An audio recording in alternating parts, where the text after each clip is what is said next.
Hi everyone, we are doing a tutorial on the MOXF8, and today we're going to take a look at one of the synth lead voices and examine the elements in that voice and try to understand a little bit about how it gets its own particular timbre. This is a fairly introductory tutorial. We're going to talk about just what is an element, and we'll take a look at monophonic and polyphonic mode and how different elements can be set at different octaves. So I would like to remind you that I do have a book on the Kindle. It's called MOXF8 Essentials Tutorials, so you might want to check that out. Now to begin with, we're going to go into category search and we're going to look for the synth lead group of voices. And we'll just hit enter. And we'll just hit enter again and select the top voice, which is huge lead. So this is the huge lead voice, and here's what it sounds like.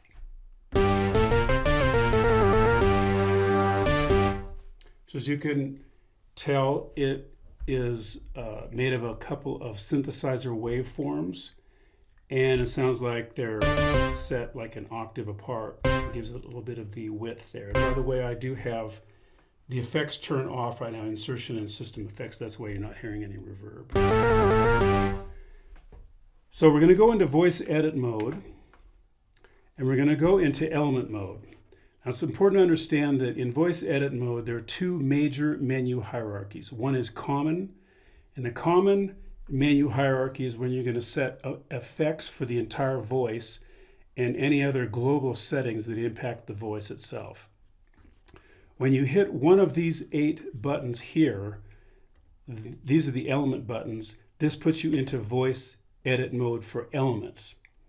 And so we hit 1, we're going to be taking a look at element 1. We look over here, it says EL1 on the menu page. We can see that this element is on, and it's using wave 1327. So what exactly is an element?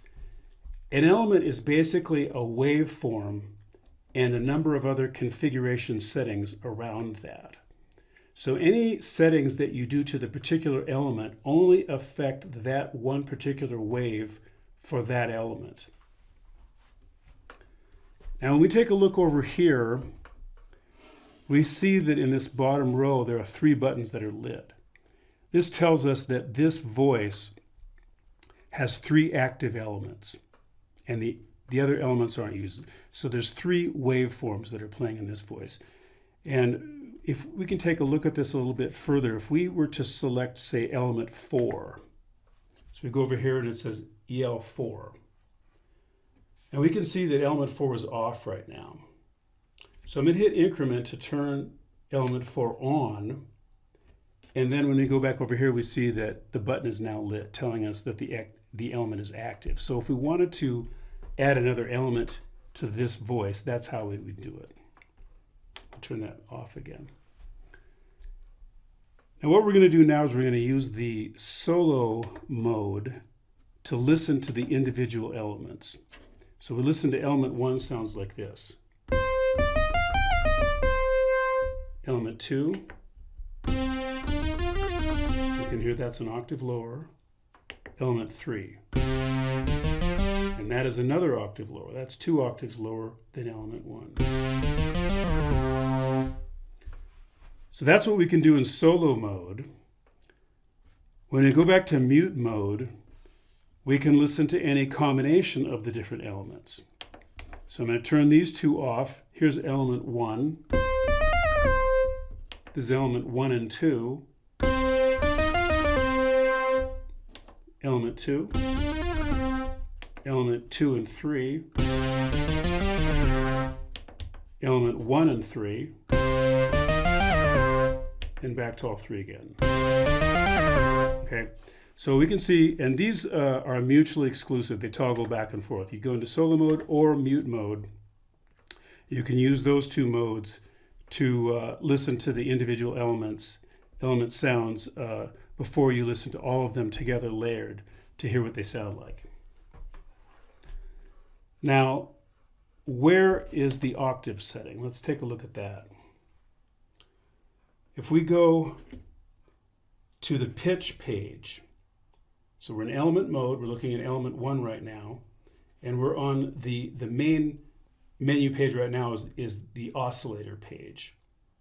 In fact, it's the main menu is oscillator and the submenu is wave. And so that gives us this basic information about the wave and whether the entire element is even on or off. So we're going to go to the pitch page by hitting F2. And what we see is that the coarse setting is 0.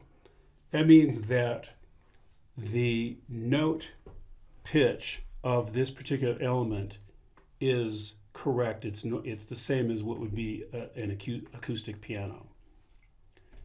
Now if we go to element 2, we see that that is 12 notes lower. All right, so let's do this again. We've got element 1, element 2, excuse me, I need to go back to solo mode here. All right, element 1 in solo mode. Element 2, and we can see on this page, and one of the really nice things about the MOXF8 is that when you pick a particular page, it stays on that page. And so you can very easily, when you change elements, like we'll change elements right here, we can immediately see which parameters are different on this one particular page going across the element. That's very different elements, so that's very useful. So element 2 is 12 notes lower, and element 3 is 24 notes lower. Okay, so that's where the octave is being set. Now let's take a look at monophonic and polyphonic mode, because right now we can see that we cannot play a chord. Only one note at a time is being played. So we're going to go to common modes. We're going to go into the common menu hierarchy. We look over here, and what we see is we're on the general main menu, and we see a submenu called PLY mode, the poly mode submenu. So we're going to go into poly mode here, and what we see is it's set to mono. Now if we set this to poly, we can now play chords. So that's where that setting occurs. Back to mono again. All right. So we talked about the huge lead voice. We looked at the different elements of that voice. It has 3 synthesizer wave type forms in it. It has 3 elements. The elements are set an octave apart. One is 1 octave, one is 2 octaves apart, and it is in monophonic mode. And so those are some of the configuration settings that make the huge lead voice sound the way that it does. So we're going to stop it here. I want to wish you the best in your quest for mastering the MOXF8, and have a great day.